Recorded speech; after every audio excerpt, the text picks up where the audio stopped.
right, welcome to Live Training Tuesday. Today's going to be kind of a fun day, exciting day. We're going to talk about some cool stuff, and you're going to probably get a kick out of some of the things Gary is going to show you and tell you about. And I'm not going to go into it because I don't want to spoil what he's going to talk about, but it's going to be pretty interesting. Probably the most interesting Live Training Tuesday we've had. Gary is going to talk about remote pilot, small unmanned aircraft systems.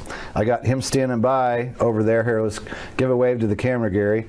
So he's over there getting ready to go, and I'm going to turn things back over to him in a minute. But we wanted to let you know, there's things that you need to know as a pilot, especially as a CFI, about the remote pilot. This year, when I did my did my teaching during the flight instructor clinic at the Heli Expo, we were there for 2 days, flight instructor refresher clinic, and one of the topics that I had to speak about was the remote pilot, because as instructors we're going to have people come to us who are already pilots and they want to add the remote pilot on. And as a flight school, you'll also have students come to you off the street that want assistance in getting their remote pilot. So as instructors, we need to be able to inform our students how they could get this rating, whether it's an add-on for you or whether you're brand new off the street.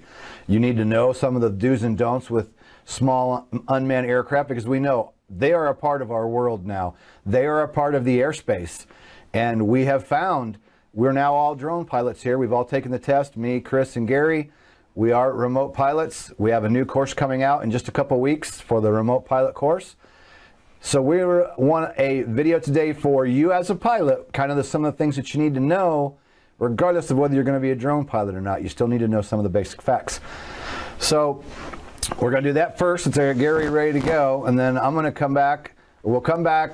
We'll do some questions. So let us know where you're at. If you're on watching, we have people logging in every week that we know are here every week. Let us know you're here, but if you haven't, let us know. If you've been here, I can't speak. If this is your first time here, let us know who you are and where are you, at least where you're coming from, whether it's in the U.S. Heck, we got people logging in from all over the country, all over the world. I don't remember all the countries already. So let us know who you are, where you're from. If you have any questions, leave them in the box, and we're going to get to questions after Gary gets done. And then I'm going to go over basic radio communications, Class G, and some tips for towered airports, the things that I learned as a new pilot that helped me get over that. In the beginning, we're all intimidated to talk on the radio, and I was, even though I was a cop. I'd also owned the towing service for 10 years where I was also on the radio. I was on the fire department. We worked radios. Why was I intimidated on the radio in the helicopter? I don't know, I just was. So we're going to go over that stuff after Gary gets done, and then we'll answer questions on that too. So I think, are you ready over there, Gary? I'm ready. Let me pull up the camera. I'm operating cameras today, so we'll see how I do. So here we go to Gary, who's going to present an interesting presentation on remote pilots. So over to Gary. Okay, how's my audio? Looks good. I see our little green thing going up and down. We're good to go. Okay, thank you everybody for tuning in to Helicopter Ground and watching our live Tuesday event. I have a couple stories to tell, and we're going to talk about our new small unmanned aircraft systems video course, like Kenny precluded. First off, my first thought of this whole thing was a local law enforcement officer that's on the county police department approached me, and he says, hey, you're a helicopter CFI now, and would you be interested in putting on a class for some of the officers that want to fly the drone that the prosecutor's office purchased our police department? And I had never given it much thought, and I said, well, I don't know. I teach helicopter training. And the more I got to thinking about it, I thought, I'm going to look into this a little bit. Kenny and I discussed it, and we realized, or came to the realization, that it is important, even for general aviation pilots, to know some information about the restrictions that are held to the drone operators or the small unmanned aircraft systems pilots in command, I guess would be the appropriate term, being remote pilots, which is the rating definition or category that the FAA has given it. And I found that the FAA actually made Part 107 in the FAR AIM, which lays out all the rules, whether it's operating, registration, restrictions. Part 107, I had never opened it. And so I went through Part 107 and I became familiar with the laws and restrictions that are imposed upon the remote pilots and the small unmanned aircraft. Then I found the Remote Pilot Unmanned Aircraft Systems Study Guide that the FAA has out, and the Advisory Circular on Small Unmanned Aircraft Systems that the FAA has out. And I just really dug into this and I came up with a video course. So it's going to be similar to the course that we have for the actual general aviation helicopter pilots, in that everything you need to know can be found with self-study, but we know that we learn mostly through vision, and then second it would be our hearing and so forth on our senses. So by making a video course, it just helps you to learn faster, and you can tap into the knowledge, and everything you need to know to pass your test is going to be covered in our videos at some point through our course. And just like the helicopter general aviation courses that we have, the videos can be watched over and over and repeated and paused, and the pilots can use it to move forward. So I did not help this deputy back when he asked me. I said, you know, tell them just to study the ASA test prep and don't bother me, basically, because I thought it was, you know, drones are toys. And I've learned a lot more about drones since then, and I realized that they are not toys. They're flying in our world as helicopters. They can fly up to 400 AGL. So I could easily be operating a general aviation helicopter at 300 AGL over somebody's property and be sharing the same airspace as the small unmanned aircraft, because we know as helicopter pilots our altitude limit is only to keep enough altitude so as not to pose a hazard to persons or property. So therefore you could have a person operating the small unmanned aircraft for pleasure under the model airplane exception. So it is important to know that the remote pilot should know that he has to yield to all other air traffic, and B, general aviation pilots need to look out for the lack of knowledge, and ultimately safety is our goal. So just to know there's one more thing to look out for. In addition to towers and power lines, now we have to look out for drones. What if we get a small unmanned aircraft in our rotor system? It's going to cause some major problems. So I want to add to that. Go ahead, Kenny. This is what I've been saying for a long time, and what I've been thinking is, the first time a drone goes into a rotor system on a helicopter and kills somebody, or even different, the first time a drone gets sucked into a jet engine, either just anyone, but what if, especially if it's a celebrity or a government official, is on some aircraft where, you know, we've seen these videos, or I have anyway, of these close encounters with drones, and I've seen them coming from helicopters, where, you know, a helicopter's flying along. I just watched one yesterday, and this one was taking place in Australia.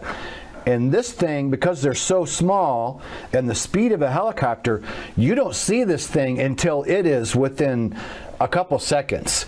And this drone went zoom, right underneath the helicopter, and I was like, wow. It makes the case that these things are so small that if you're flying along, even let's say you're flying along in a Robinson at 90 knots, that's one thing. What if you're in a larger, like a Eurocopter, and you're flying 120 knots? And even if that drone's coming at you at 30 or 40, I mean, you don't have any time. That thing being so small, we as pilots are going to have very little time to react. Hopefully we will be able to, but, you know, informing the public is kind of a big job for us as pilots, I think, to help inform people and let them know what they can and can't do, and the danger, especially to us as being helicopter guys and helicopter girls. We fly lower to the ground than fixed wing. Fixed wing are going to have this problem of takeoff and landing, but what about us low flyers that can legally fly around at 500 feet? Well, the drone, we know that the drones aren't supposed to fly over 400, or hopefully you know that, and hopefully most of them know that. But what if they miss it by 100? Or what if we're flying a little lower legally because we're doing some aerial filming or whatever the case is, or whatever else it could be, because we do lots of things. But anyway, I wanted to jump in and point that out, because I think that's when regulations are going to change, and we know that things are going to keep changing as more and more drones come into play. They're here, they're not going away. We know Amazon, UPS, a base manager that I worked with when I flew EMS just 5 years ago, just went to work for Uber. And his job is to help Uber develop, and I forget the name of it. Kenny, that might be classified. Okay. Well, I think I saw it on Facebook. But anyway, yeah, maybe I'm not supposed to talk about that. But anyway, our world's changing. We all know it.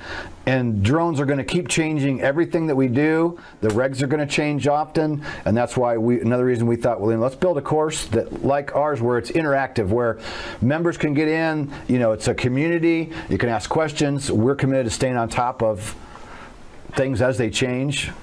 So I see you grinning over that, man. I better go back. I'll get back to Gary's presentation, because I have this habit of just going too long. So here, back to you. Thanks, Kenny. I needed a drink of water anyway. So the next part of my presentation is kind of ironic. I had a little bit of a rough weekend. I fly a rotorway I own. Up until Saturday, that is. And I had a cog belt failure, and the FAA has already been here Sunday and investigated it. It was clear-cut cog belt failure. I was forced to auto-rotate it into a cornfield. So the corn did a lot of damage, and I'm now calling it the rotorway corn harvester. It's stuck in the cornfield until the farmer decides he's going to pick his corn in a couple of weeks, and then we can see exactly what needs done if we're going to fix it. Everything except the skids and the tail boom is probably fine. Oh, the main rotor blades. So if there's anybody out there that wants to buy one for parts and save me from putting it together again, get a hold of me.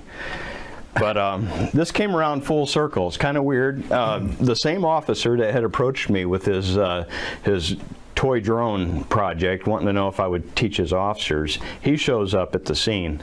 And of course, I called 911 as soon as I landed. I know the drill. I said, you know, I know people have called, I'm fine, and cancel everybody, shut the sirens off. But we still had a couple of people show up, you know, and a couple firemen, a couple police officers, and one of the officers was the same county police officer, and he said, hey Gary, you want me to take pictures of the accident with my drone? We couldn't see it from where everybody responded. It's in the cornfield, and the corn's about 8 feet high right now. I said, yeah. I said, you got your drone with you? And he pulled it out of the trunk and started pre-flighting it. And I said, so? I said, did you get your remote pilot rating? Because I'm teaching a course on that now, or getting a course ready to put out to the public online. And he said, yeah, I did. He said, I had to go to the FAA testing facility, and that test was a real beep. Anyway, I said, wait a minute.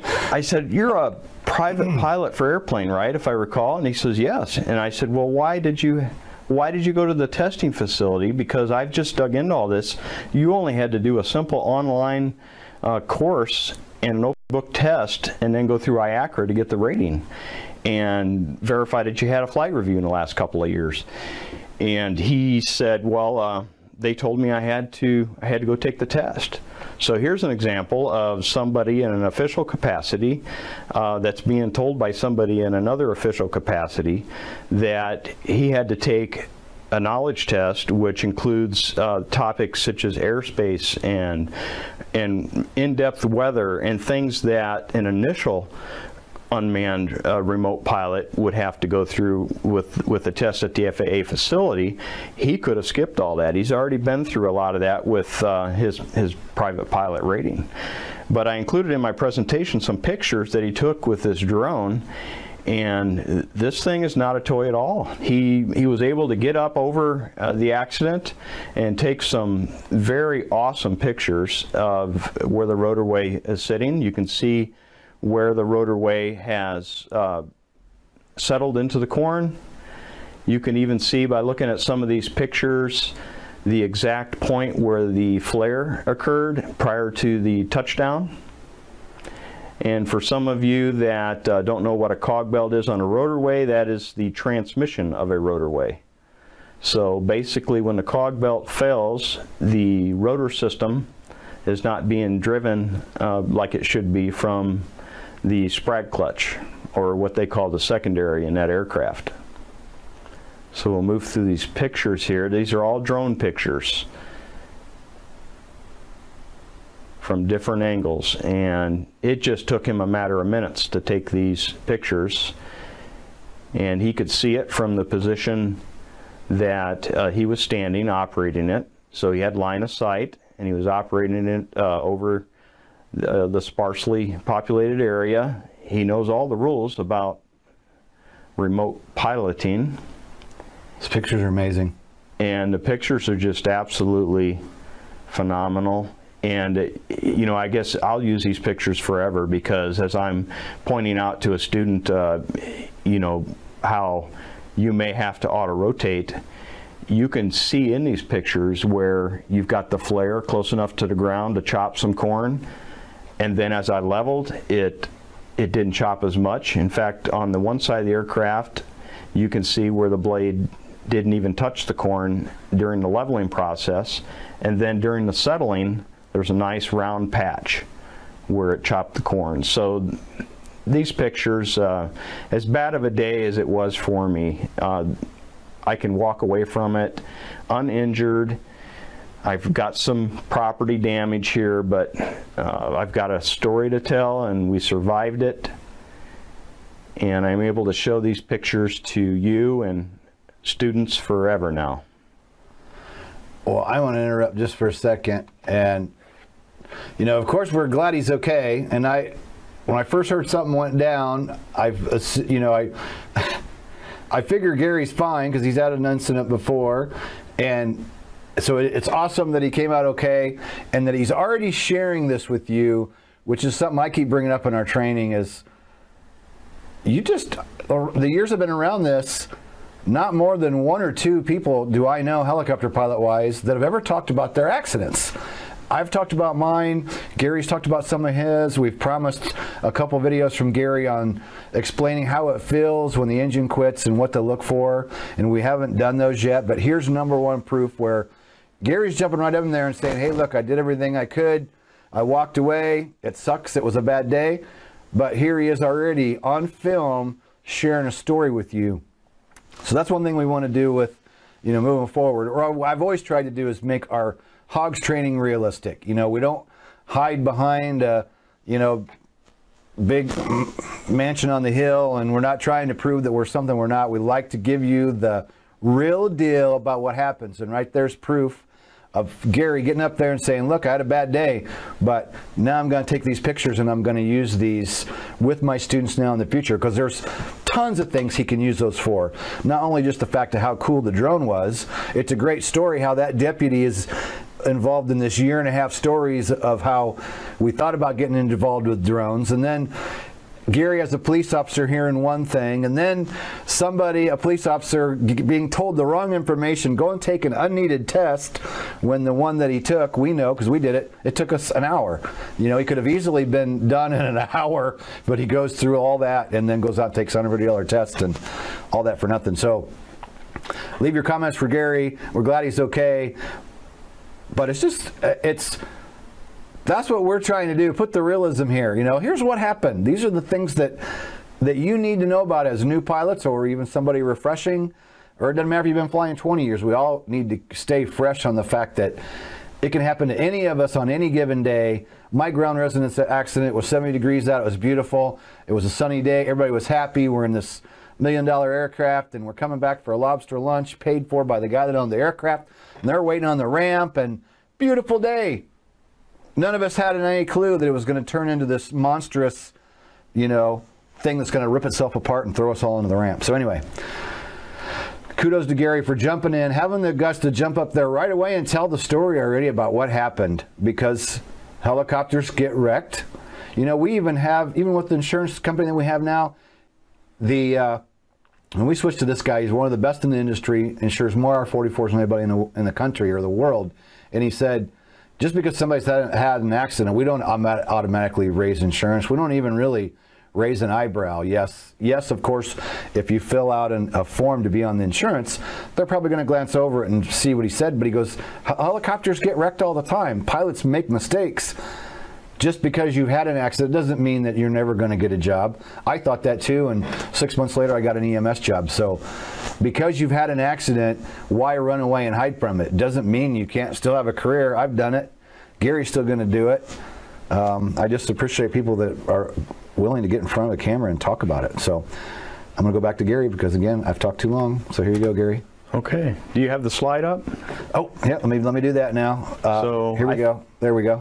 Okay, I just had a couple more pictures of the drone shots that we took, and I guess I will add that in the near future I'll do a presentation on what it feels like to have a real-world emergency. And one interesting fact is we always think of engine failure, what's it going to be like? It kind of throws a little different angle in there when the engine is actually running, but it's not hooked to the rotor system. That's something we don't think about until it happens, and it just takes an extra second or two to process that, because we're always thinking, well, when the engine dies, this is what I'll do. Here's a neat shot. It kind of shows you how close I was to a parking lot there, and that's where I really wanted to be, but that was meant for us to be in the corn. All right, Kenny mentioned that him and I did add on the remote pilot rating using the online training, and there's a test you take at the end of the online training, and then use IACRA to get your remote pilot certificate. We are going to include in the course that we sell for remote pilots, we're going to include the same support via text, telephone, and email to answer questions and to help people through this, because it is kind of a new thing, and the FAA, you know, stepped in and made some regulations, and it is not common knowledge. And so just like we do for our helicopter general aviation students, we're going to be there for our remote pilots, and I think we'll find that a lot of our helicopter pilots will be adding on the remote pilot rating, because it is kind of a neat tool, a neat rating to have. In addition, quite frankly, we'll probably have some remote pilots that take our course that end up also doing the helicopter ground and getting their general aviation private pilot helicopter license. I wouldn't be surprised at all. In going through the process of getting our remote pilot license, we did document exactly what kind of questions we incurred, and you know, part of the support to our members is to give them some feedback to help them to know what to expect when they log on there. Not to mention that all of it's going to be covered in our videos. Any remote pilot operating for compensation or hire must have this license. If you're not already a rated private pilot or better, then you do have to go to the FAA testing facility like a pilot would for their initial private pilot test. And they have to pass this test with 70% or better to get the rating. And if you're already a pilot, we've already discussed, it's an online process. The definition of a small unmanned aircraft is a remote aircraft that does not exceed 55 pounds, and these do have to be registered. I do have a story to tell about my pastor, who you'll see in some of the pictures and videos that we show of the small unmanned aircraft system. He became interested in it when I told him I was working on this course, and he went and purchased one actually and registered it. He wanted to be all legal with it. He does not need to be a remote pilot certificated through the FAA, because he does not plan on operating it for hire, although I do believe he's going to pursue it. he did register it, and he got on the phone with me one night and he said, I thought you said it was $5 to register these drones. And I said, yes, it is. And he said, well, I'm trying to register it and it says it's $24.99.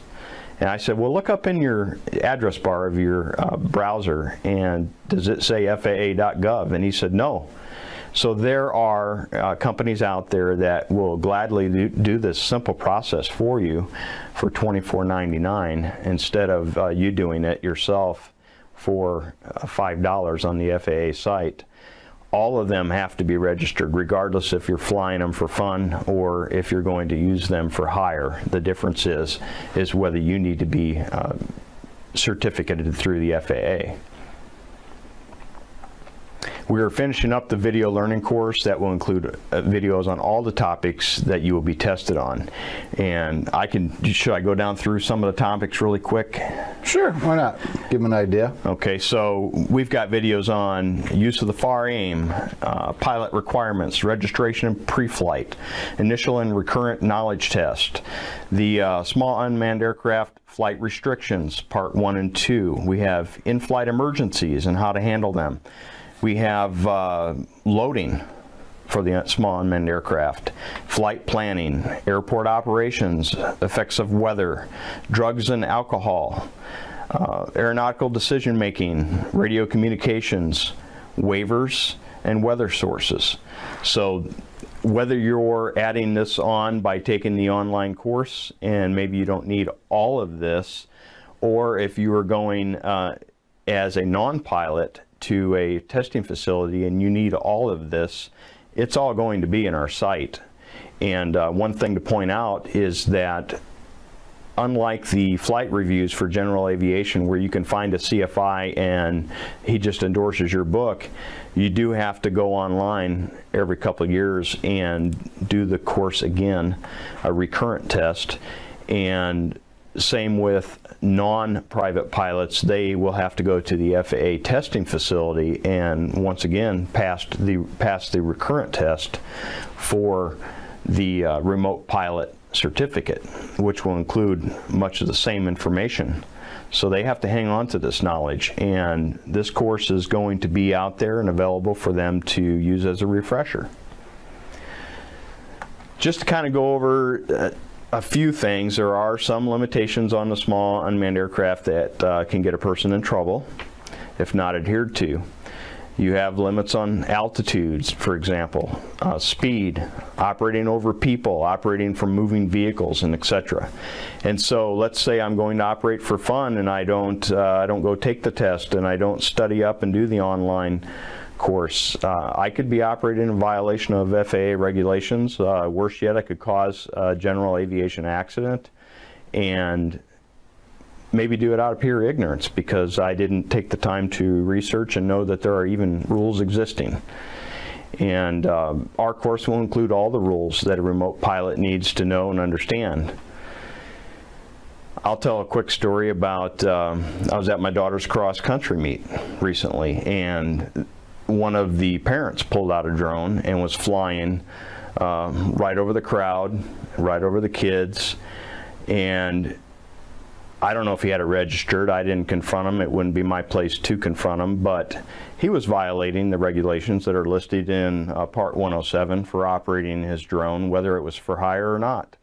He probably had no idea. So if the FAA was there, could he be in trouble? Sure he could. And if he caused some type of injury because the drone lost battery power or maybe the connection went bad and it went straight to hover and came down onto the kids and cut somebody with one of the little blades, I don't know, but he would be in trouble because he's operating right over people, and that is part of 107. If you want to operate over people, there are some restrictions. You can, but there are some restrictions, and then there's waivers. Just like anything, the FAA can give you a waiver to operate, let's say, at night. A remote pilot should know that they cannot operate their small unmanned aircraft after the 1/2 hour of twilight. So when it gets to be sunset, you have an additional ½ hour to operate that small unmanned aircraft, and you must have navigation lighting on it. But there are waivers. So let's say a law enforcement agency wanted to use their small unmanned aircraft to patrol a festival at night to make sure nobody's breaking in and stealing from the vendors, for example. They could simply just apply, and as long as the FAA felt that that operation seemed safe, they could give them a waiver for it. Our course will include courses on all these things that we discussed, and you know, we've taken the test, so we'll be there to support our members with information that they may need to pass the test. We can quiz them on the phone, via text, email, to make sure that they're ready. And this is just the same ongoing support that we provide for our general aviation helicopter people. We plan to make this course affordable. We looked at some of the other courses out there and tried to come up with a number. And some of the courses, well, I guess I haven't found anything for less than $100. And so is somebody going to spend $100 to learn how to operate their small unmanned aircraft safely and legally? If they're not doing it for hire, probably not. So we are still kind of up in the air as to what the course will cost. I know we have quite a bit of money in it, you know, the time that it takes to develop and edit, you know, the content. But we do want people out there. We do have a genuine concern for safety in aviation. As you know, how Kenny has built his helicopter ground, it wasn't to get rich. It's a true inner desire to make our members safe and to make them good pilots. And we're going to do the same thing with the unmanned aircraft remote pilot section. There is a lot of information out there that needs to be known to stay out of trouble, regardless of whether a person plans to operate for hire or get their license or not. In fact, there's kind of a little tidbit on how somebody in a position where you think they would know all the rules, and it kind of drives home how this is all new. Our airport manager, kind of in a kidding way, confronted Kenny when he was operating his drone on the Class G airport property out here and said, hey, those aren't allowed on airport property, and we had to, you know, find a tactful way to kindly not offend him and tell him that, well, as long as we yield the right-of-way to all other aircraft, we can. So Part 107 lays it out. We can operate at a Class G airport. It's not illegal. We're not violating any rules. And there's somebody in charge of an airport that you know, didn't know. And I don't fault them for it, because it's all new. It's all brand new. These things are popping up everywhere. You know, a year ago I thought they were toys when I was approached by the county officer. And here I am with a realization that there are a lot of rules on them, and we do need to take them very seriously. And I could see a lot of potential for the use of them, especially after my accident a couple days ago. So that concludes my presentation, and I know Kenny's got an exciting presentation on communications that a lot of people have been emailing me about, asking, hey, we want a video on airport communications. You know, everybody's intimidated by the tower gods, like Kenny referred to them as in one of his older videos I remember watching when I was training. Yeah, the tower gods are there to make your day horrible. Almighty tower god. But he'll talk you through that now, and we'll answer a few questions, I guess, before we switch out. All right. Before I jump up there and do that, we're going to check comments and questions over here in just a second, but I want to, before we move on, Gary's dug in, and he's been on this for 2 months now, and Gary dug into this just like he dug into private, commercial, CFI, for all the training he's been through with me. You give Gary a task and he digs in and does it. So I'm helping, but it's been fun for me to take more of a backseat role, run cameras, do editing. I'm going to help. I think I've helped with some of the presentations. I'm not even sure. At this point, maybe he shot all of them. But Gary gets credit for setting all this up, dig it in, and you know the information will be right. And I was going to chime in there, and he pretty much covered all the things that I was going to mention, just like the airport manager. You know, he did come out there and made me feel like an idiot. And, you know, That's why people need to know. They need to be informed, because people go around spouting off regulations all the time when they're not even right. It's what somebody heard, you know, it's what somebody said. So this course is for those that, if you're going to do it professionally and you want the license, you need to do more than just, you know, oh, figure out the answer so you can go pass the test. We've been talking about this. You're going to see more and more people getting violated by the FAA. This is my prediction. I already predicted earlier, you know, FAA, although it's always been good to me, I've never had a problem with the FAA. They've always treated me well. I've never had a problem with the FAA, but we know that everything is always kind of a knee-jerk reaction. So as accidents happen, there's going to be some knee-jerk reactions, and as more drones are out there and more violations are happening, I'll bet you $5 that they're going to get more serious.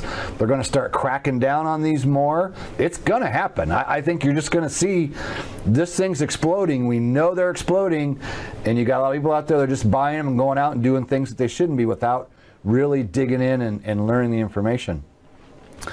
So let's go check on comments.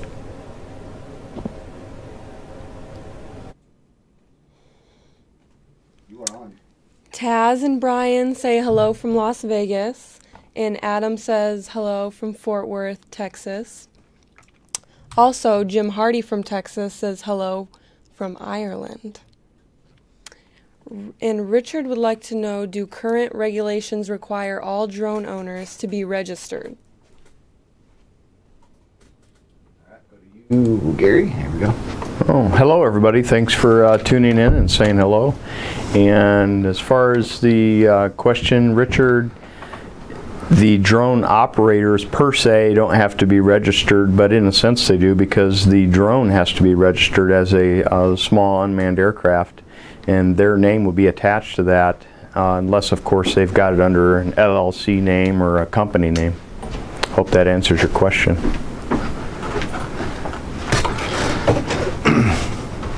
Okay, should Courtney, is there anything else? Someone. Oh, let me get over to her camera. Camera guy's slacking over there. Someone would also like to know if you would trust an all-autonomous UAV, which completely makes all decisions itself. Well, I guess I will withhold my opinion on it, because I really don't have one yet. When they become available, I guess at that time I'll decide. Anything else? All right, well, I guess we'll kind of get ready for me to go here. Maybe we'll switch places and have you take over camera. Okay. Probably do a better, thanks again, everybody. Probably do a better job than me. So that was pretty awesome, and I commend Gary again for this just happening a couple days ago, and that he's already up on a camera telling you about it. And I'm going to mention again what I mentioned at the beginning. I don't get why people don't talk about their accidents, and we are going to do some more. We've been talking about this for a while, and members have been asking, hey, why don't you add something in the site where you guys start covering accidents? We're going to put that into play, and when we do that, it's going to be laid back, kind of look over at recent accidents, maybe older accidents. We're not going to go on and blame pilots. We're going to go on and say, look what happened, what could a person maybe do to be avoided, or what a person could have done to avoid these accidents. So Gary getting up there and doing that is, I think, awesome. So if you'll bear with me while I pull up PowerPoint here, get mine ready to go. So on this, I'm going to put up a disclaimer first. Which one are we? Number 2? Can you put my PowerPoint up there while I talk just for a second? Disclaimer. Okay, keep in mind, depending on where you're flying, there could be different expected procedures to what you want to do. Okay, I've been flying since '97. The majority of my flying has been in Indiana and Ohio. I have worked other places. I have flown other places around the country. But what I'm going to give you today are basic radio tips, things that I've been using since 1997 when I started flying, acceptable practices, where I've been flying. We have a Clash Charlie video on YouTube and inside the site that you can check out. We were going to roll it, but it's 25 minutes long, so I didn't want to go into making you watch a video that long when you can watch it on YouTube or inside Ground School. But on that video, it's Gary and I in Clash Charlie with his first trip into Clash Charlie, and I'm explaining how it worked. And the video's got a lot of views and most people like it, but some controller come on there and said, oh, well, you're doing it all wrong. I've been a controller for so many years and you're making the work harder on the guy at the tower and blah, blah, blah. And I thought, well, that may be at his airport, okay? I don't know where in the country he was coming from, but again, what I'm gonna give you today, what I'm gonna talk about, are things that we've done here in this area and they're acceptable practices for working around here. So the first thing I'm going to cover is first call of the day. I hate those little white things that pop up. Should I get rid of that? First call of the day. All right. For any given situation, always use your full call sign for your first contact. And I do this whether it's uncontrolled airspace here at Class G or whether I do it in controlled airspace. The first call of the day, always use helicopter and use your full call sign. And then you can start abbreviating after that. And that just kind of helps you with your radio communications. If first call of the day, you say, for example, we'll use Plymouth here. Class G, we'd say Plymouth traffic, helicopter, November 8625 kilo, departing the ramp, transitioning to the runway. And then after that, I'm going to abbreviate helicopter to 5 kilo. It just helps you shorten up that radio call. I mentioned at the beginning of the presentation today that I'm an ex-cop, ex-fireman, business owner that had multiple trucks with business radios. So I talked on radios for years. And I still got intimidated when it came to the aviation part. But what I learned back first is from the fire department and being a cop, on both fire department and police work, you have those people who don't respect the radio and get on the radio and they're on there going, yeah, hey, yeah, I just stopped that guy last week and, you know, he had a bag of something in the back seat. You better take a look at that, da-da-da-da-da.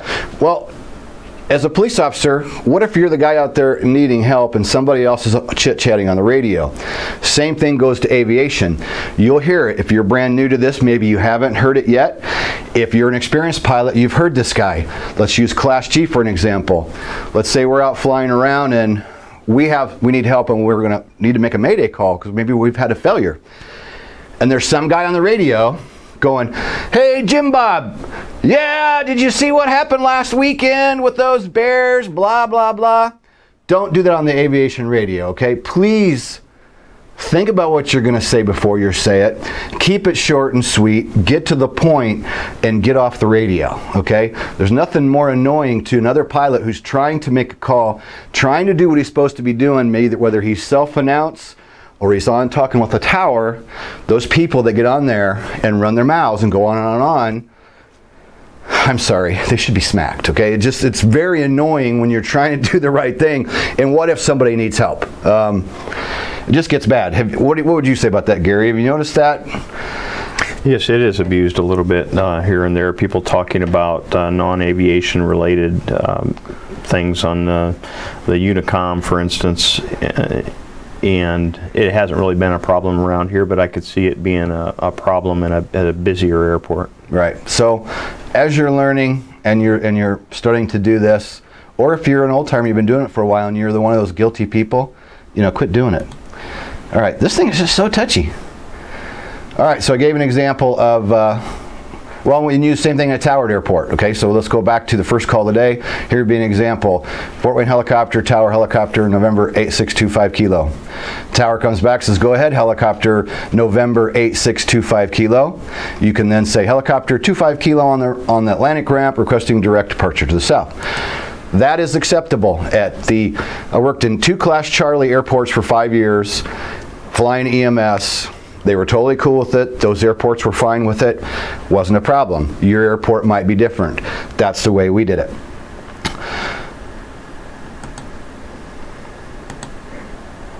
We have any questions? I think I covered that one. So back to the thing, always use helicopter, okay? Let me specifically touch on that one. I had a video I meant to pull in here and I ran out of time getting ready, I forgot.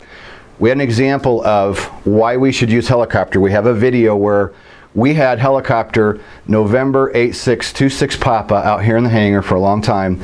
There was a helicopter right beside it. It was the Hiller, Gary, and it was like November 2686 Papa or something. It was like 1 digit away. And a lot of times when you're out there flying, and it can be in Class G, it can be in towered airport or towered environment, just by coincidence, you will be in an airspace near another aircraft that's an airplane or a twin engine, that's some other style of aircraft, and their call sign will be so close to yours it's not even funny.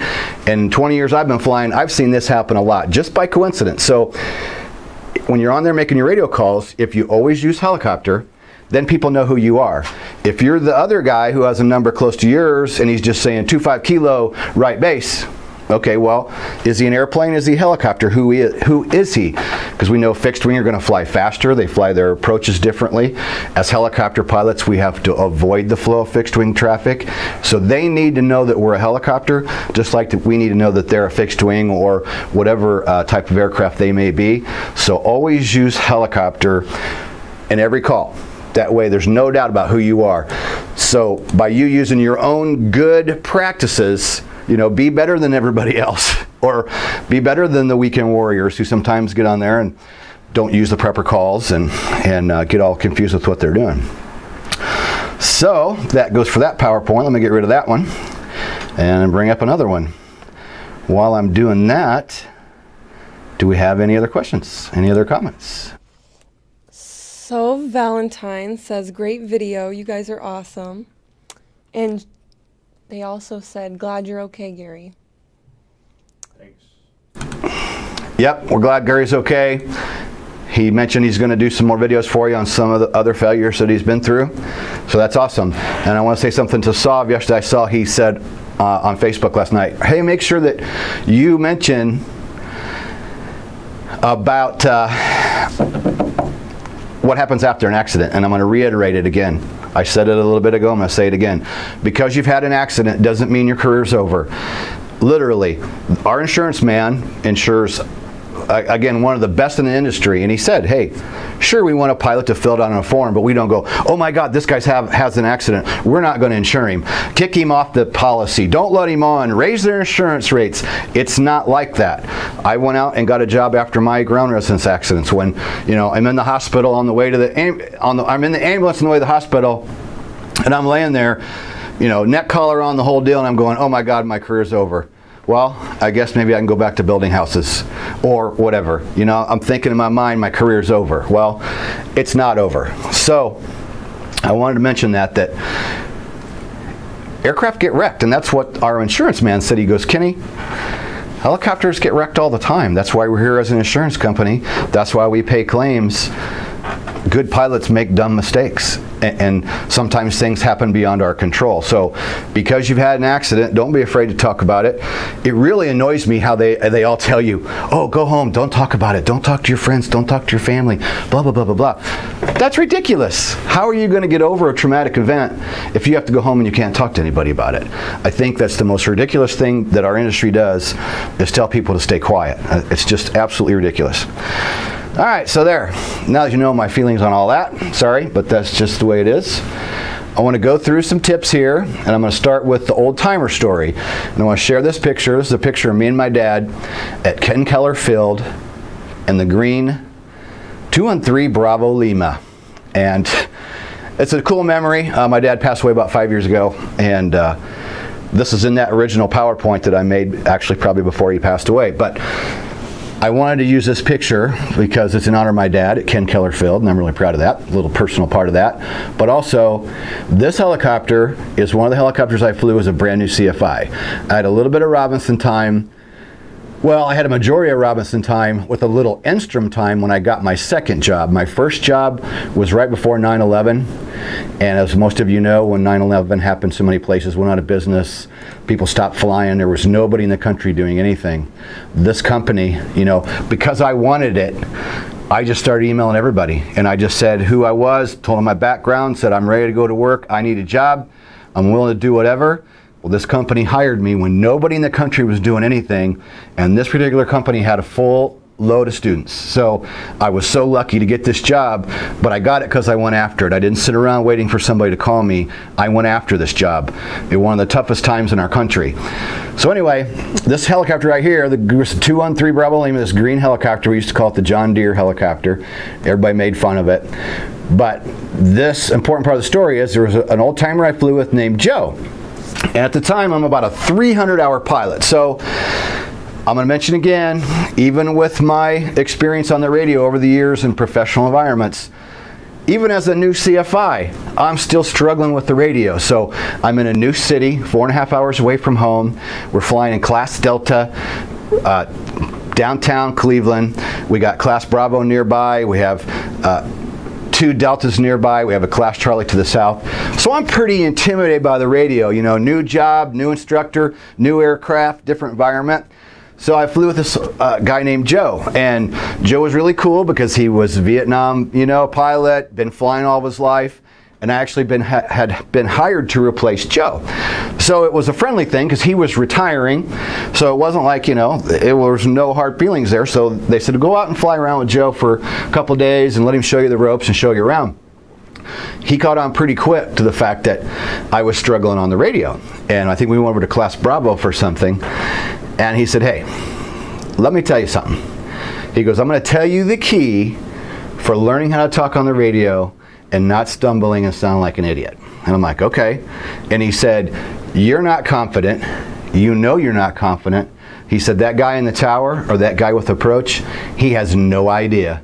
He doesn't know whether you're a 100-hour pilot, you're a 500-hour pilot, or you're an 8,000-hour pilot. He says, this guy has no idea. He said, so think about what you're going to say, be confident on the radio, and even if you don't really know what you're talking about, and even if you're not confident, if you just pretend and you act confident when you speak and you're transmitting on the radio and you keep it short and sweet to the point and get to it, he said, you'll be amazed at how far you get.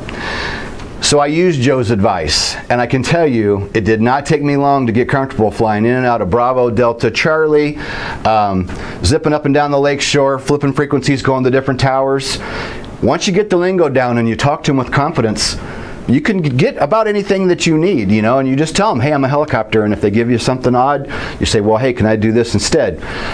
I had no problem, and I'm just telling you, if you're nervous on the radio, a key, one of the biggest things I learned was Joe saying, just calm down, take a big deep breath, think about what you're going to say, and when you talk, be confident. And I had no problem after that. And it is amazing, you know you're new to it, and when you sound confident, bam, the controller comes right back and gives you what you need, talks to you, and it just makes it go so much easier. So if you don't take anything else away from today, if you're struggling with the radio, be calm, take a big deep breath, and think about it. You know, Joe was good at, you know, I'm transitioning to this instrument, and you know, and I didn't have a lot of time in it, and I'm in again new place, and I'm all tense on the controls. He's like, breathe, and I'd go, and he'd go, see, that's what you got to do. And another thing that I took away from Joe was, as a new CFI, he's like, man, just breathe. You know, so many people as new pilots get all hyped up, and you're got your deadlock on the controls, and you're not breathing. Whether you're a brand new student or you're an experienced pilot that hasn't flown in a while, or you're transitioning to a new aircraft in a new place, you got to remember to breathe. As CFIs, we have to remember to tell ourselves to breathe. You have to remember to tell your students to breathe. It's amazing. Still today, I use that quite often. If somebody's struggling, I look over and I'll go, breathe. And I see them looking at me, I go on, breathe. And they take a big deep breath, and they'll admit it, and they'll go, yeah, you're right, I'm not breathing. You know, breathe in and out. Big, huge tip for getting on the radio. Almighty Tower God, okay? Another great story I love repeating. One of my first instructors' name was Eddie, and Eddie was from Germany, and Eddie was a brand new instructor, and we became good friends. I was in his wedding. We're still good friends to this day. One of my first instructors, and I remember him sending me on my long cross country for my private pilot, you know, fulfilling the requirements. And I remember being scared stiff that day, and I remember Eddie going, dude, he's not, you know, he goes, you're all worried about the Almighty Tower God. And I'm like, yeah, I know. And he's like, quit. He goes, the guy up there in the tower is just a normal everyday guy just like you. And if you go in there and you sound confident and you talk to him and tell him what you want to do, who you are, where you are, and what you want to do, you're going to be just fine. And I never forgot the term, the Almighty Tower God. And I can tell you again, over the last 20 years, I have almost never had a problem with anybody in the tower. Maybe a couple times, and if I can remember them as I'm going through where they're pertinent, I'll put those stories in there. But I can tell you 98 or 99% of the time, the guys in the tower or girls in the tower are good to work with. They'll help you out. Don't be afraid to say, if you're struggling and you're a new pilot, don't be afraid to say, you know, hey, I didn't understand that. Can you please repeat that for me? They're going to pick up on that. And asking for help, they will always slow down, and they'll be much easier to work with if you just come out and admit that, hey, I'm a student pilot, or hey, I haven't been to your airport before, you know, I need a little help here. They're usually really, really good to work with. I have a story about how working with the tower in an environment eased up a lot of problems we were having, and I'll get to that in a little bit because I want to use this when I talk about that one. So when it comes up in the PowerPoint, we'll talk about that. So the Almighty Tower God is not the Almighty Tower God, okay? It's people up there getting paid to do a job, and 99% of the time, you're going to be just fine. They don't snap at you. You know, you might get a cranky one here and there, but in general, they're pretty good. Law enforcement. I don't have a picture there. I was going to try to hunt down a picture real fast and show something of me or Gary or both in uniform. So, law enforcement, I already mentioned it. You know, the key things I learned from law enforcement, I stated at the beginning, I'm going to state it again. We learned then, short, sweet, to the point on the radio. Think about what you're going to say before you say it. It goes a long way to take an extra 5 seconds, 10 seconds, 15 seconds to key up that mic. Say what you got to say in a nice, clear, concise flow. Try not to use unnecessary words. Think about it, get on there, transmit, say what you got to say, and get back off of that mic. First call of the day, controlled or uncontrolled. I mentioned earlier, leave this up for a second, Gary.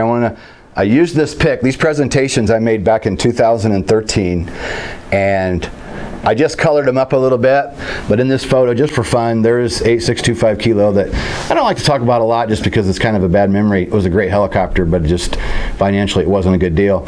But this picture's from a day where I was flying at med-flight, flying the EC-135. One of my instructors was flying the Instrum, and we went to a big air show slash car show. So it's kind of fun picture just at that point in time. Here was my aircraft that I was flying. There's the EC-35 that I was flying that day going to this event. So that's kind of cool. So first call of the day, uncontrolled or controlled, I do the same thing. I make that call the same way. First call, I give the whole complete call sign. When I respond after that, I use the abbreviated sign. So has always worked for me. And again, disclaimer, remember, depending on where you're flying, something might be different. All right, when you're ready to move, okay, this is one where I just mentioned about the tower helping us out when we were flying this Class Delta environment. The picture that we just showed you was the Instrum on the ramp. So if you're uncontrolled and you're getting ready to move out to the ramp, it's a good idea to make your call, let them know where you're at and where you're going. Even if you don't hear anybody on the radio, you should make that call when you're going to transition from wherever you started for the day to wherever it is you're going to move to. Make a call that you're going to move. And I want to switch over to this camera real quick, see if this camera will work, and I want to show you, I brought up a picture of just in general airport. When I was doing all this heavy duty instructing in a Class Delta, the students would be over here on the ramp, and they were calling up, particularly when they're doing their solos, or even the instructors were doing this, they're making their call over here on the ramp, and then the tower would clear them out to the runway. Well, being students, doing things slow, people would take so much time going from the ramp all the way out, getting ready to go, that before they would get on the move, the tower was having to call them back and say, okay, I need you to hold now, I have an airplane coming in. So we discussed this with the tower at this particular airport, Class Delta, and they said, guys, here's what we'd prefer you do.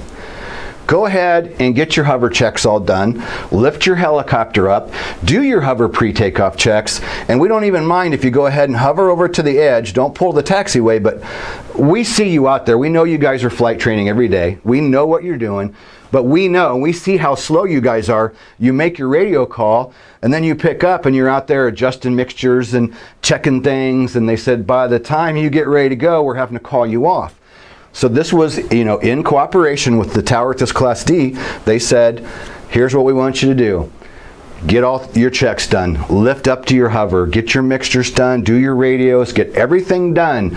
And when you're ready to go, then call us. So that way you know when you're ready, if it's clear, we can give you the go-ahead out to whichever runway it is and clear you for takeoff.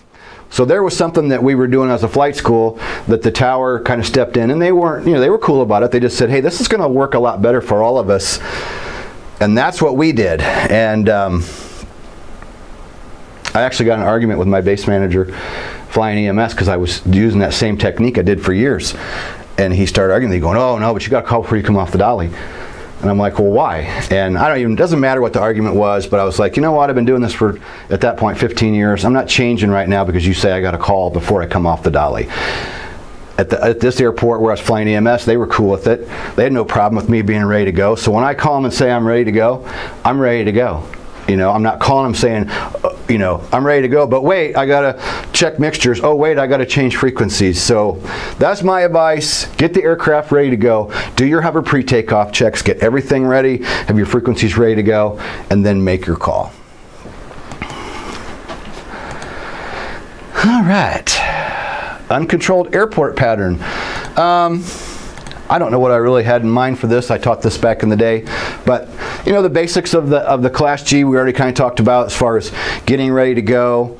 What we do here at Plymouth, we make a call, usually going out to the runway. Actually, make a call that we're transitioning out, and we stop at the hold short line, do all of our checks, get ready to go, and when we're ready to actually go out to the runway, we make a call departing runway 27. Pull out, do your checks, we usually take off. I don't usually call a right crosswind. I go ahead and do my crosswind, and then I turn my downwind.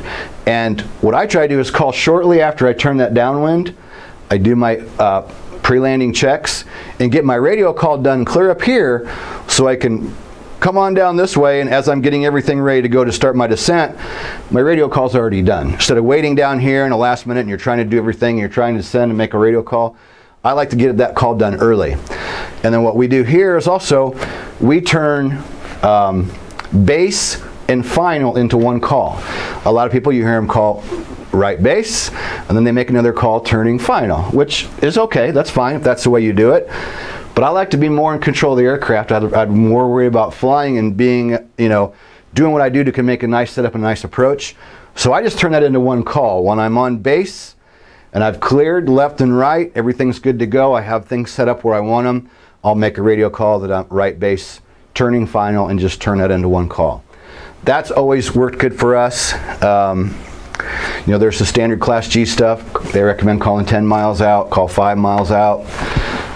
If you're unsure, it's better to be talking than not saying anything at all. At least if you're talking, people are looking for you. And that's what I tell new students. If you're not sure what radio call to make something. At least say something. We know when you're a student pilot, and we know when you're struggling. Once you're and a pilot with some more experience, and you hear somebody struggle on radio, I mean, we might giggle, but we know what it's like. We were there. We know what it's like. So it's better to make a radio call and at least get their attention. Maybe you misstated right base or left base, or you called the wrong leg.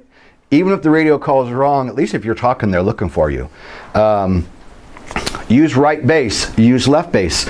Class G environment, you'll hear a lot of other pilots, they're saying, you know, 26 on base. Well, 26 what? Who are you? Are you airplane? Are you helicopter? And what base are you on? Always call right base, right downwind, left downwind. Always add that to there, and you'll be amazed at how many pilots don't use right and left. Well, we need to know that. You need to know that as a pilot, and you need to let others know. Always make sure you say right and left. All right, we'll keep rolling. This is part of what I've covered. We've got some more to do. Oh, airplane versus helicopter. This is a good one that I like to talk about. Depending on where you're flying, you always have to take into consideration is how much experience does the person in the tower have with helicopters. You go to some airports, like the ones where I flew EMS for 5 years. Okay, you have a system down. They know who you are. They kind of know the calls you're going to make.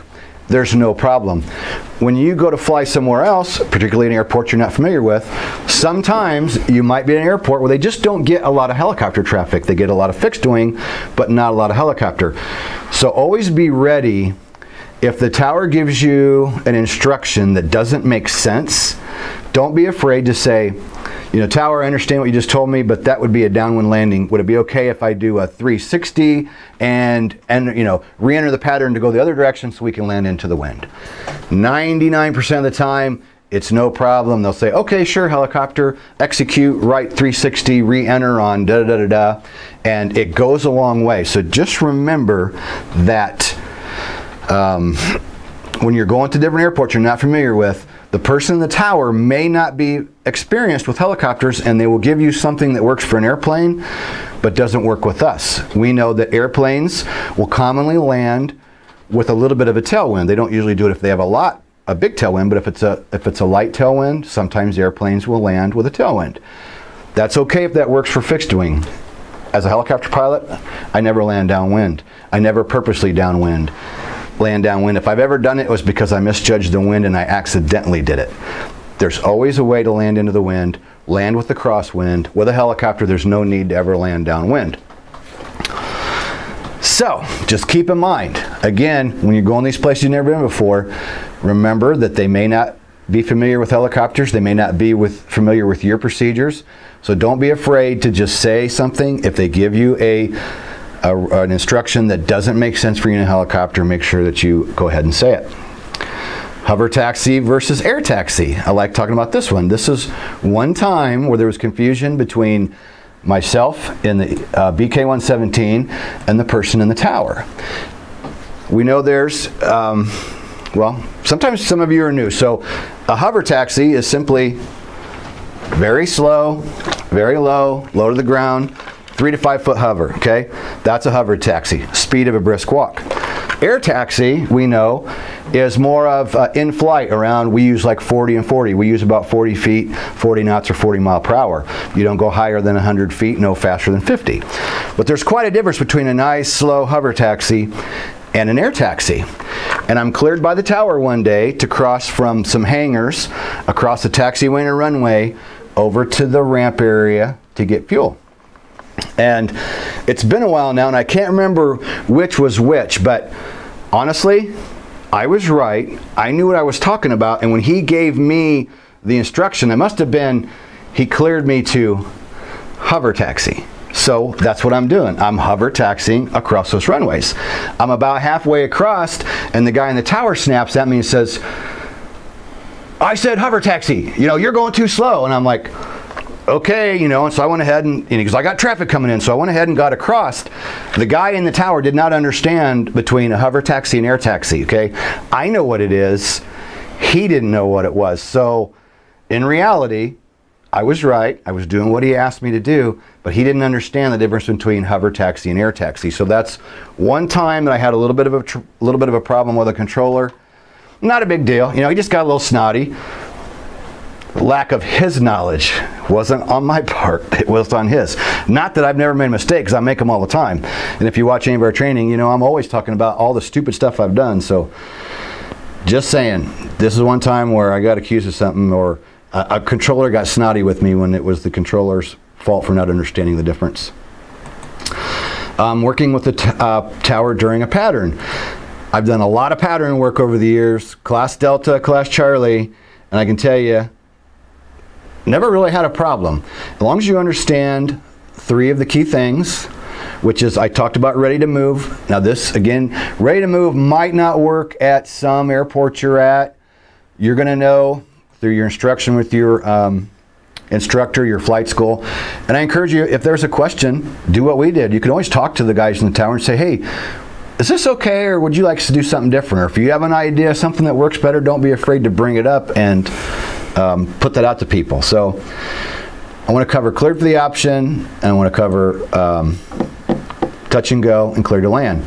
Cleared for the option, what can you do? Cleared for the option, you can do whatever you want. If you're cleared for the option, he's telling you he doesn't have any other traffic, probably not much is going on. So if you're cleared for the option, you can come in, you can do a slow approach, you can come to hover, you can practice quick stops, you can do hover autos, you can stay out there all day long or until you're ready to go. Or if all of a sudden, let's say you come in, you're cleared for the option, you come in, you're doing some work, doing hover autos, pickups and set downs, he gets alerted of some traffic coming in, he may say something like, helicopter 25 kilo, I need you on the go. And you can just simply say, okay, helicopter on the go, and do your takeoff. If you're out there for 5 or 10 or 15 minutes, there's no traffic, let's say it's late at night and you're at a small class delta, once you're ready to go and you're going to take off, I always do a quick tower, helicopter, such and such on the go, so they know to look out for you and that you're on your way. So cleared for the option, you can do whatever pretty much you want. Next, touch and go. Now this one, you have to think about the difference between airplanes and helicopters. Touch and go in an airplane, you know, they come in with a lot of speed, come in, touch and go, stay, do their, you know, whatever their normal height is. Sometimes they go ahead and touch their skids, do their little roll, whatever it is, and then they take off. So for a touch and a go in an airplane is a lot different than a touch and go in a helicopter, because we come in so darn slow majority of the time, and we come into a hover. And then once we're hover, pre-takeoff checks, get ready to go, and then we take off slow. So not a problem most of the time, but you got to go back to how much helicopter activity is there at any given airport. Because if they don't have a lot of helicopter activity, helicopters aren't there practicing, sometimes the tower might get a little snarly with you because they're used to airplanes, touch and go, touch and go, touch and go. So you're coming in really super slow, and I've had them go, helicopter, are you going to arrive to the numbers anytime today? You know, or sometimes they'll push you along. So remember, if you're flying at a flight or at an airport where they're familiar with what you're doing, what your touch and go is, not a big deal. You want to do it a touch and go at an unfamiliar airport where they're not used to helicopters working the pattern, this is one that they might urge you to kind of move along. So pretty important to know. And again, if you understand these things when you're doing if you understand what you can and can't do, you're ahead of the game already. And clear to land. What can you do if they say clear to land? You can land. That's it. It's not a touch and go. You can't come in and start doing hover work. If they say clear to land, they're expecting you to go to most likely probably the numbers. They're not expecting you to go clear to the other end of the runway. If you're clear to land, they're expecting you to come in on your approach, come down to approximately around the numbers, and come to a stop and wait for further instruction. Any questions? Anything popping up? I have a couple.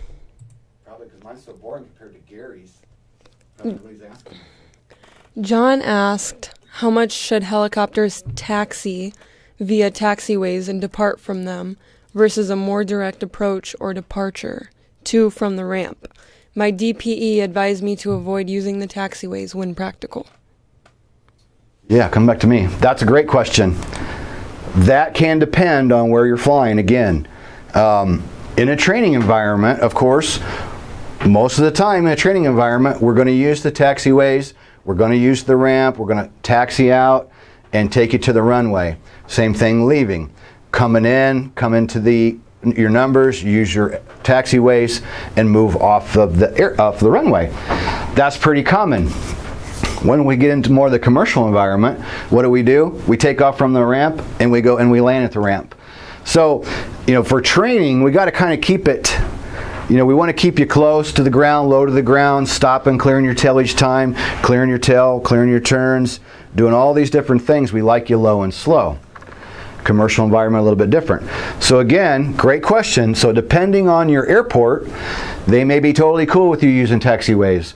Or maybe at some airports, maybe they don't want you doing that. Maybe they would rather you move on. So as far as examiners asking you a question, in our area, what I've been doing teaching-wise for 17 years, using the taxiways is fine. There might be an airport, there might be an examiner that's not acceptable to, but for us, Totally acceptable to use the runways and the taxiways. We even do a lot of, let's say the wind is coming this direction, airplanes are doing left traffic, we'll go over and take off and land from the taxiway and do right-hand traffic. Where I did all my original training, that's how we did it for years that way. We just, airplanes always going left, helicopters always going right, if the wind worked out that direction. So again, that kind of depends. Always check with your local area, because again, as my disclaimer I put in the beginning, these are what I've used. These are the methods I've used and what we do. Always find out what's working for your local area. Lastly, I have a tower departure, approach, and clearance delivery. We've been talking about tower. Approach and departure, what we've done, and I've done this area, I use the same methods. And for example, I did 5 years EMS, 2.5 years at one Class Charlie Airport, 2.5 years the other. They pretty much let us depart with tower.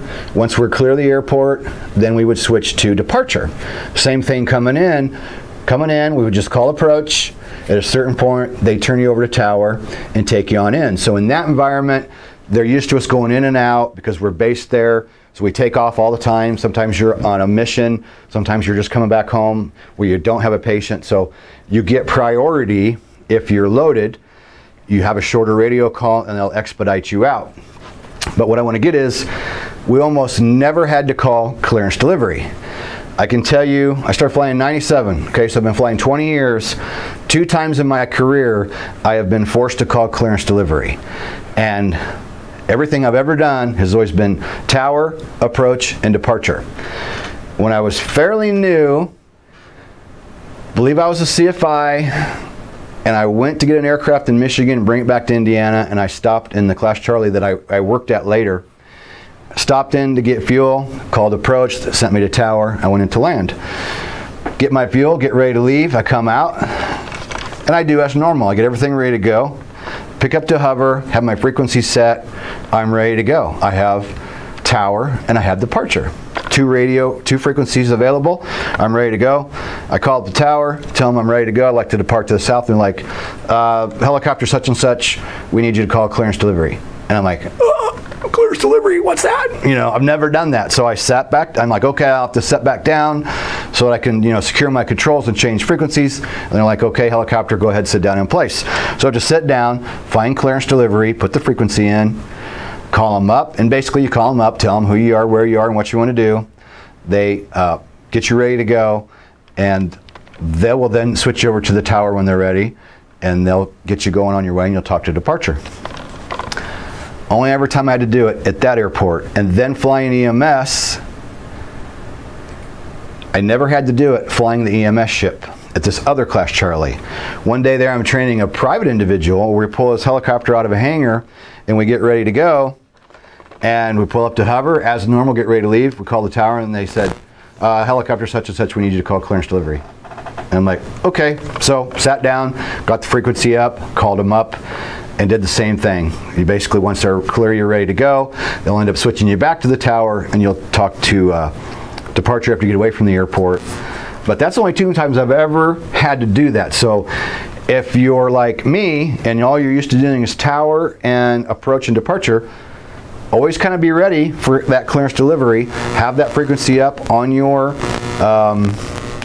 knee board or whatever, and always be ready to set back down, because we personally, we don't change frequencies in a hover, especially if you're by yourself. We don't take our hands off the collective. If I'm in a hover and I'm going to change frequencies, I'm going to set back down, collective all the way down, I'm going to secure it, and I'm going to do what I got to do, and then I'm going to lift back up again. That's just what we do. We do not take our hand off the collective during a hover. If it was Gary and I, it'd be different. Hey Gary, you got the controls? Yep. Okay, I can switch frequencies, do what I got to do, and then we can get back to it. But if I'm by myself or with a non-pilot is with me, I'm going to sit back down and change the frequencies. So we've been rolling for a while. I think that's probably about it for the slides. I know that's pretty basic, but that's what I wanted to do, was go over some of the basic things, because people struggle with the radio all the time. And if you are taking your time, think through it, breathe, sound confident, be familiar with the typical things the tower is going to ask you to do and tell you to do, know how to respond, and that is going to get you a long, long way in working with radios. So I think I'm going to check messages and wrap it up here because I see Gary's been over there yawning and it's giving me a complex because I'm like, oh my God, is my presentation that boring? He's over there yawning. I think it's more of a comment rather than a question, but Taz said, why do helicopters always say helicopter instead of Robinson like airplanes do? You know, that's a good question. Never thought about it. I suppose most airplane pilots probably don't really care. Kind of like airplane pilots, just kind of like, okay, I'm gonna get hate mail after this. I'm an airplane pilot, but I only have private privileges. I haven't flown an airplane since 2005. I know what a Cessna is, and I know a Lear, and that's about the extent of it. I don't know the difference between a Bonanza and a this and a that, so that doesn't really mean anything to me. And maybe with helicopters, Robinson, Enstrom, most airplane guys probably don't know what a Robinson is versus a Schweitzer. Some would, but I'm just taking a guess. It's just easier to say helicopter because we know what a helicopter is. We may not know what a Hiller, a Robinson, some other goofy, a Gazelle. What if you're coming in a Gazelle? Ah, Gazelle, 2.5 kilo. Oh, most people ain't gonna know what a Gazelle is. I know what a Gazelle is. It's a helicopter. It's Blue Thunder. Anything else? Someone said, anybody that has reservations about communications, have them watch Smokey and the Bandit a couple of times. I don't know what to say about that other than, you know, that was one of my favorite movies, of course, as a kid. I can remember standing on the street lined up for hours to get in, and the first night we went to see it, we couldn't get in. And I've seen that movie 100 times. I can assume I know what they're talking about, kind of, but doesn't really relate to helicopters a whole lot. But anyway, yeah, good movie. Pretty corny now. Jamie asked, can you ask for clearance delivery? I suppose you could. Well, you can call clearance delivery on your own. I mean, because of those 2 times they made me do it, they made me do it. So yes, if you wanted to go ahead and call them, I mean, airplanes do it all the time, but airplanes have a different procedure because they have to taxi and have to do what they do to get out to the runway to take off. And since we're a helicopter, that's why a lot of times we just don't have to call clearance delivery. They're allowing us just to depart from the ramp if that's what we need to do. So if you wanted to call clearance delivery, absolutely. There's no reason you couldn't. Airplanes do it all the time. So if you're in your helicopter, you're in a controlled environment, you're getting ready to go, you could call clearance delivery on your own, absolutely. And you could call them before you pick up and be ready to go because they're not going to dispatch you usually just immediately. It's going to take just a few minutes for them to put the information in, whatever it is they do, in the clearance delivery room. And anybody wants to elaborate on this that knows more than me, they can. But yes, you can certainly, if you want to, you're in the aircraft, you're in the helicopter, you're getting ready to go, you can call clearance delivery on your own. Absolutely. It's just a step that they've alleviated for us at most airports because of the fact we can, safety permitted, we can just get ready on the ramp and we can just pick up and away we go. We don't need a runway and a taxiway. And we're usually short range. A lot of times we're hopping over here. You know, we're only flying, maybe we're flying a mile to go land at the restaurant and go eat just because we think it's cool and that's what we want to do. There's really no reason to get on with clearance delivery if you're going to hop over to the local restaurant and get on and land in the yard. Anything else? There is one, but there's a word I don't really know how to pronounce. It says, most of the helicopters keep the same speed for approaches, which is different for jets versus Cessnas. Yeah, that makes total sense. Absolutely. I can tell you in the R22, the R44, the Enstrom, the BK-117, the EC-135, the Jet Ranger, I start every one of those approaches at 60 or maybe 70, but pretty much right at 60 to 70. 65. For every one of those aircraft, I start the approach at the same speed and I fly the approach at the same speed, which is another one I learned from the old timer Joe. It should always look like you're approaching your spot at the same speed. I don't watch the airspeed indicator. I'm not going, okay, I'm 50, okay, I'm 40, okay, I'm 30. I saw an old Sporties video where they're like, at 50 feet, you should be 50, and 40 feet, 40, 30 feet, 30, 20 feet, 20. I thought, who in the hell can do 50, 40, 30, 20? No, that's not what we do. If this is the numbers 28, and I start at 60 up here, my 300 AGL, I'm approaching that spot, so it always looks like I'm approaching that spot at the same speed. So depending on my wind for the day, my ground speed is going to be different, but I'm just gently slowing that aircraft down the whole time from here to there. So the answer is yes.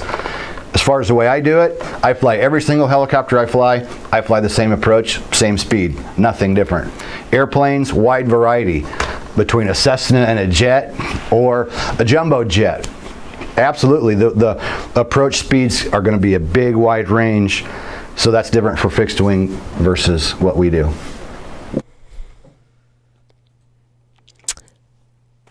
Jamie would also like to know, can you ask Tower for that frequency, or does that make us look like we aren't ready?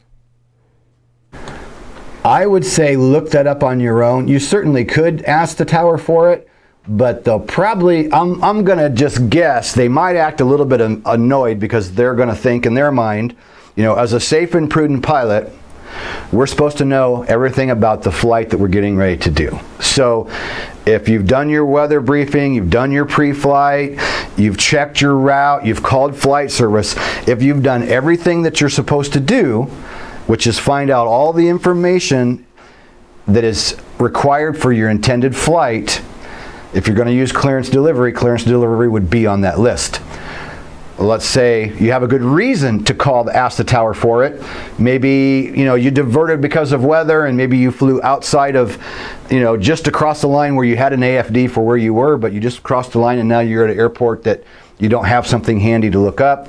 There could be a reason. So, I mean, if you needed it, ask for it, but I would say in general, try to have that frequency ahead of time, because they might act a little bit annoyed because they're just going to think you didn't properly plan your flight if you don't have that frequency up and handy. Would be my guess. All right. Well, Gary, if you want to cue up our little 20-second live training Tuesday thing, we'll roll that at the end. So oh, hey, we could roll the Class D. You want to roll that video?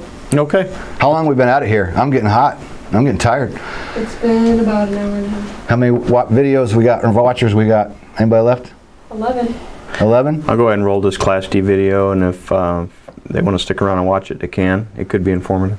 Okay, we're going to roll a Class D video for you. I did with a guy that we were training in a Jet Ranger. So he was a student pilot at this point. Hasn't taken his check ride, doesn't have his rating, so this was our first time going through Class Delta. It's only about 4.5 minutes, but just to kind of, if you want to see kind of what it sounds like, making some radio calls in Class D, we'll roll that, and we'll come back and sign out for the day, and thank everybody for coming and answer any last minute questions. So you want to go ahead and roll that now? There we go.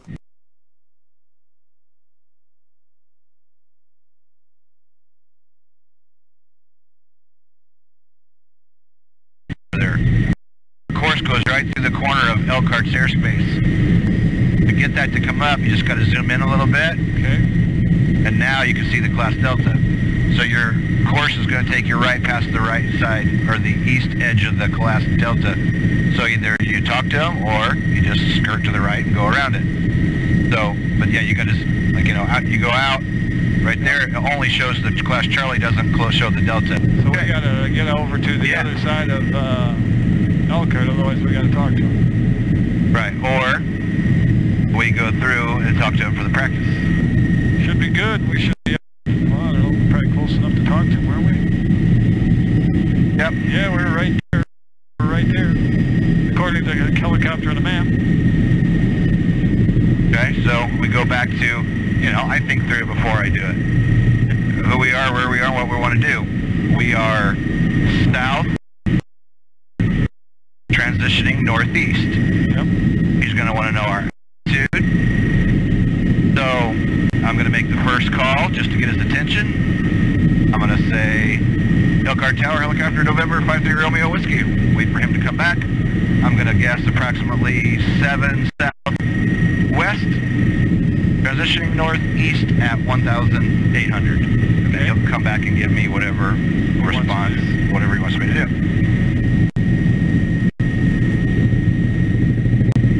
Elkhart Tower, helicopter November 53 Romeo Whiskey. Helicopter 53 Romeo Whiskey, Elkhart Tower. Helicopter 53 Romeo Whiskey, approximately 7 to the south.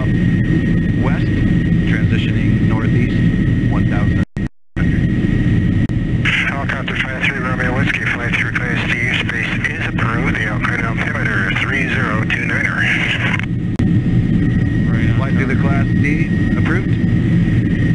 Helicopter 53 Romeo Whiskey.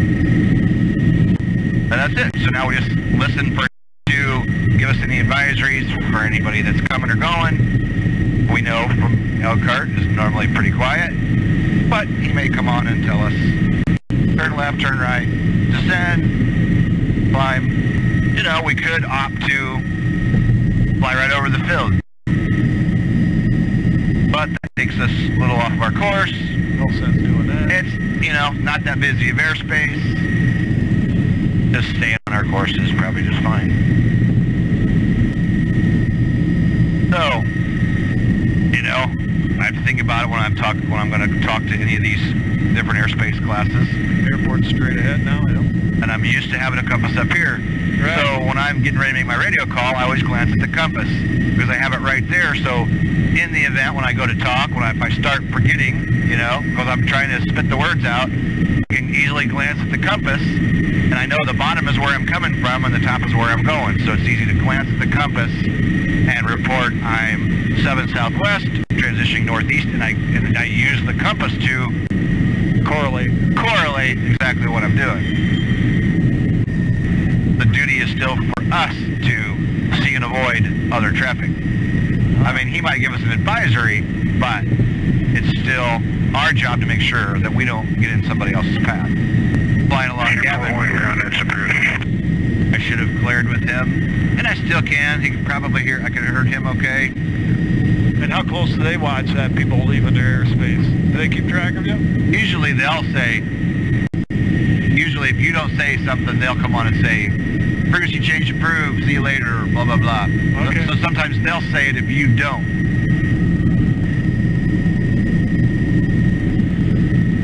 Elkhart Tower, helicopter 53 Romeo Whiskey is clear northeast. Thanks for your help. If you can even hear me. Helicopter 53 Romeo Whiskey, radar frequency change is approved. You have a good day. Oh, that easy. Just, you know, it's what we should do, you know? Communicate more. Exactly. You know, and I don't get in a big hurry to get off the frequency because, like right now, it'd be nice to call him if we needed to. You know, if we had a problem, we had an emergency, hey, we still got him up. We know we can talk to him. You know, ultimately we could call for help. Ooh. All right, we're back. Thank you everybody for being here. We've got a bunch of people still watching at the end of an hour and a half. It's hot in here. We're ready for a break. Thank you everybody that's been tuning in. Live Training Tuesday every week. We're committed. We do it every single week. Gary and I are committed. Even if one of us has to be gone, one of us is going to be here somehow, some way, or we'll have Hauser here or whatever. We're doing this every week. Thing might be Heli Expo. I imagine Gary's going to want to go with me this year, so if we miss a Tuesday, that would probably be the only time that we'll both be gone. Or in case somebody's sick, something like that. Do us a favor, subscribe. If you haven't subscribed yet, this morning we were at 9,982. We want to hit that 10,000 because it's a big help for us. Opens up some new doors with YouTube. We can get live help, which right now you can't talk to anybody from YouTube. How stupid is that? So we want to hit that 10,000 to get that ability to be able to get live support from YouTube, and then a few other little perks that comes with that. And it's a personal thing of mine just to hit 10,000. We're almost at 3 million on views, so that's awesome. We got so much cool stuff going on this week. In the last week, we've been talking with the FAA. We've been talking with the software designer. We're setting up the Wings program. It's happening. It's coming. They're doing the nuts and bolts right now. Gary and I have done everything we needed to do to make it happen. It's going to happen. We're adding quizzes for all of the training because in order to be ready to go with the Wings program, we need quizzes for people to take at the end of each lesson. So Brian's been giving us some questions. Gary's been working on that, preparing quizzes and tests. So we're putting it all together right now. A lot of you have asked for quizzes, so you're going to get quizzes, and it's a part of the Wings program. So that is happening. We're doing everything we can. The ball's rolling. We're putting it together now. They're doing the software stuff to integrate our site with the FAA. So when you complete the videos, you do the quizzes, you get your FAA Wings credit. That's big. God, what else we got going on? Help me out here, Gary. There's so many things going on, we don't even always tell you everything because it's just crazy.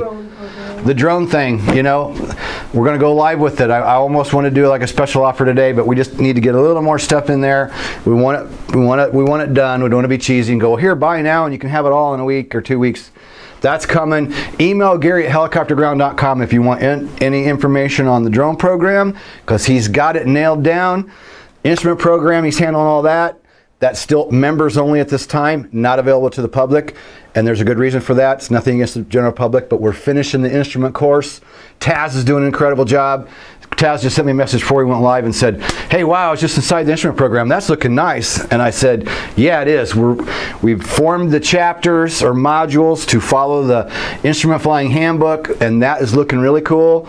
Courtney's here helping edit and add pictures with presentations in there. Same with the drone program. So that stuff's all going good. This has been one of our best live events as far as I can tell, as far as audio, video.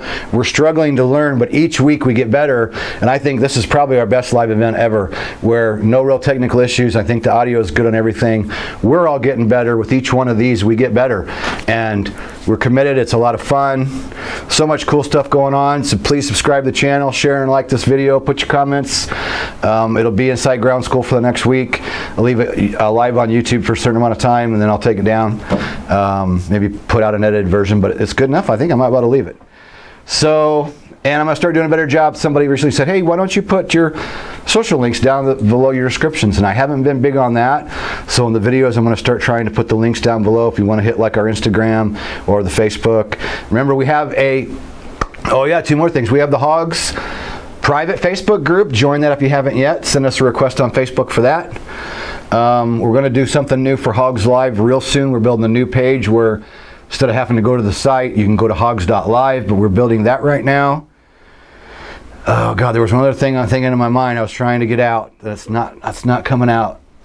I'm trying to spit it out. The other cool thing going on that's just so important that I can't even remember it. I think you hit it. FAA certified. Instrument program is just about ready for the public. Drone program right around the corner. And we just got to think of a cool topic for next Tuesday if somebody wants to email me, and we'll start building it.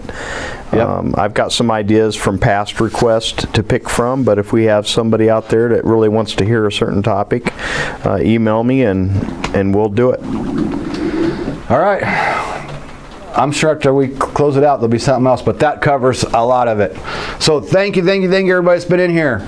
We tried to respond to everybody. We tried to mention everybody's names. Thanks for all the questions. Thanks for being here. Let's wrap it up, and we'll see you next Tuesday, 1 p.m. Eastern Standard Time, Live Training Tuesday.